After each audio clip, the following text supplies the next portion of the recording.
I think the challenge is in us. I am in the age almost being the grandchild and somewhere being your last born. And because I'm somewhere towards late 40s. And so for me, the challenge is a lot about us parents who are here, my generation and the generation behind us. The biggest challenge now is to ask ourselves, this faith that we got from our parents, it doesn't matter whether we have kept the faith the way we thought that time. But at least you still remember what Sunday school did to you, what Bible study did to you, what being mentored at a young age did to you. So I think the challenge for us as parents is to ask ourselves this question. Are we doing the same that was done by our parents to our children? Do we have time for them for Bible study? Do we have time to bring them to Sunday school? Do we recite memory verses with them? Are we just talking about the old good days when we used to be taught the faith and at home we are whipped by our parents and yet we reminisce in those days but we never do anything about it for our children and our grandchildren? I think that as such, part of the problems that bedevil our country is the failure of our generation to create time to do what our parents did and our grandparents did.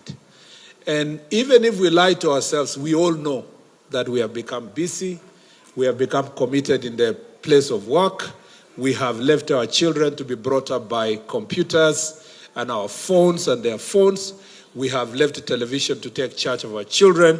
Our children are always spending time in playstations because they don't have time with us. They don't go to Sunday school, they don't go to camps, they don't recite memory verses, they don't go for evangelism, they don't go for crusades.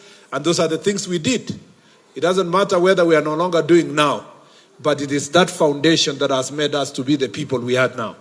So if you see our children burning schools, burning their friends, doing the things they are doing, it is a reflection of the things we fail to do daily in our private closets to our children. And that's why it's manifesting itself in the nation.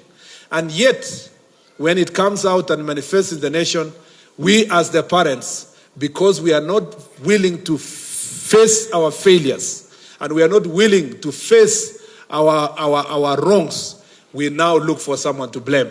And the easiest person to blame is to ask, where is the Minister of Security? Where was he? Where is the Minister of Education? Where was the teacher? Where is the government? The government cannot bring up your children.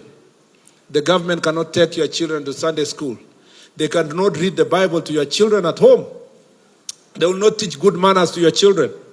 In fact, I dare say this. After I went to Tumishi, and of course, the school where we are with Reverend Mutangili, our children, Manasseh and my son Kipto, are all in Alliance High School, and when they had challenges there, and all these other schools. When I see the crop of the teachers, I don't know if you parents understand whom you are leaving your children to.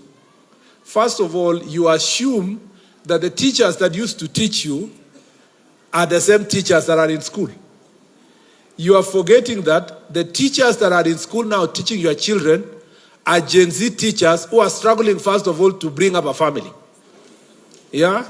So you are busy with your job, you are busy with everything, thinking that paying school fees ends your responsibility to take care of your child. Unknown to you, your child is being brought up by another child who has personal challenges. So another generation of Gen Z is bringing up your child who is a Gen Z. And you are hoping that school will take care of it. You will blame him. Only for you to realize that that teacher there, because first of all, as a parent of my generation and around our age, you don't want your child to be reprimanded. You don't want them to be sent home. You don't want them to be given punishment. You don't want them to do homework. You want to negotiate everything with your child and the teacher to negotiate with them. Now, from there, that teacher starts being hands-off. Comes in, teaches, goes, teaches, finishes lessons, goes. Nobody's mentoring your child. Nobody's talking to them. Nobody's whipping them the way you are whipped. So, failure at home, failure at school. I want to say this. Where is the solution? The solution is in Sunday school. The solution is to have properly working churches and parents who can bring their children to the house of God, where they can be taught in faith, where you can be able, there was a question that was asked, a man who was never gone to church in the US for many years, but who was brought up by parents who were Christians and who took them to Sunday school. He said, even though I am not a Christian, I would just want my child, I wish there was someone who would take my child to Sunday school the way I did. The rest, even if he doesn't become a Christian, the rest he will grow up to be a better person. So Bishop, let us not take our Sunday schools for granted. Let's not take our children ministry for granted. It is everything we need. Let us force these children to come to church, whatever it takes, because it is still the young and they can be shaped.